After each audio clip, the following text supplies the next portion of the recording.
Hello everyone, কেমন আছো? তো আজকে আমি আনবক্স করতে চাচ্ছি আমার অনেক ড্রিম, মানে অনেক দিন ধরে কেনার ইচ্ছা ছিল। তো আজকে আমি হাতে পেয়ে গেছি, আমার বিশ্বাসই হচ্ছে না যে আমি কিনতে পারছি। তো আমি ফার্স্টে নিয়েছিলাম হিউমিডিফায়ার, তারপর নিয়েছি সানসেট ল্যাম্পটা অনেক দিন কেনার ইচ্ছা ছিল আমার। তো আমি প্রথমে হিউমিডিফায়ার আনবক্স করে নিচ্ছি। মেন কথা হচ্ছে যে আমি ফার্স্ট টাইম এত লং ভিডিওতে আমি ভয়েস ওভার দিব, আর আমি তো এমনিতে আমার ভয়েস টান কেমন জানি এলিয়েনদের মতো। যাই হোক, তো আমি ভাবছিলাম যে এই হিউমিডিফায়ার এটা অনেক খারাপ হবে, বাট না, অনেক ভালোই ছিল। দারাজের আমি অনেক কিছু অর্ডার দিয়েছে, কোনো কিছু খারাপ পাই না, বাট এটাও আমার কাছে অনেক ভালো লাগছে। ফিনিশিং লুকটা আমার কাছে অনেক ভালোই লাগছে। তার ভিতর ছিল একটা কি ডান্ডি না কি জানি, তারপর ছিল টাইপ সি চার্জার, অনেক ছোট ছিল টাইপ সি চার্জারটা। তারপর আমার এই ফোনে একটা টাইপ সি চার্জার ছিল, তার নিয়ে আমি কানেক্ট করবো যা ছিল আবার আগের মতো আবার থুয়ে দিছি। তারপর আমি আবার আনবক্স করবো। মোস্ট ফেভারিট, মানে অনেক দিন ধরে ওয়েট করতেছিলাম এই জিনিসটা কেনার জন্য। শেষমেশ হাতে কাছে পেয়ে গেছে। আমার কান্না আসতেছিল, তারপর আমি কান্না করি নাই। তারপর আমি ভিডিওটা ফানি বানাইতে চাই, পুরো ক্রিঞ্জ মার্কা বানাই ফেলি। আর আমার কোনো ভয়েস দেয় কোনো কাম নাই, তোমার জাস্ট ভিডিওটা দেখবা। আর আমি তোমাদের মাথা না খেলে তো আমার হয় না।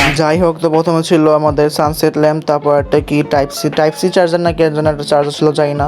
তারপর ছিল একটা চার্জার, মানে এটা চার্জার। তারপর এটা 30 মিনিট চার্জ দেওয়া লাগে, 30 মিনিট না কত মিনিট জানি চার্জ দিলাম। তারপর এটা লাইট জ্বালাইছে। আমার এত যে আমি প্রকাশ করে বোঝাতে পারবো না, কারণ সামনের থেকে ইউজ করতে অনেক ভালো লাগতেছিল, অনেক অনেক অ্যাস্থেটিক লাগতেছিল। কোনো পিক বা কিছু তুলতে গেলে অনেক অ্যাস্থেটিক লাগবে। আর এটা মেবি 4টা না 5টা কালার ছিল। আর বিশেষ করে আমি যে সানটা, মানে এই হলুদ কালারটা এত জোস লাগছে। আর আমি তো সানসেট নেটের ভিডিও করতে এসেছি, পুরো ছাপড়ে হয়ে গেছে। তারপর ওই যে আমাদের হিউমিডিফায়ার টেস্টিং করা তো বাদ ছিল, তখন এখন আমি পানি দিতে নিচ্ছি। তো এখন এটা কানেক্ট করে দেখবো, বাট আমার কাছে টাইপ সেট ছোট ছিল, এই জন্য আমি অন্য টাইপ সেট চার্জার নিয়ে তারপরে কানেক্ট করে তারপরে করতেছিলাম, কারণ আমার নিচে পর্যন্ত বোর্ড মানে ফ্ল্যাগ পর্যন্ত যাইতেছিল না। তারপর আমি এখানে 2টা মোড ছিল, একটা ফার্স্ট মোড ছিল, আবার 8 GB লাইটের মতো তোমার সাইডে লাইট জ্বলতেছিল। আমার কাছে অনেক ভালোই লাগছে। আর এইখানে 2টা মোড ছিল, একটা তোমার টিপতে ধরে রাখলে 5 সেকেন্ড পর পর বেরোবে, আর এটা তোমার ডাইরেক্ট জ্বলতে থাকবে। আমার কাছে এটা অনেক ভালোই লাগছে। আর এই ধোঁয়াগুলো দেখা যাচ্ছিল না, এই জন্য আমি সানসেট ল্যাম্পটা এখানে লাইট জ্বালাতে লাগাই রাখছিলাম।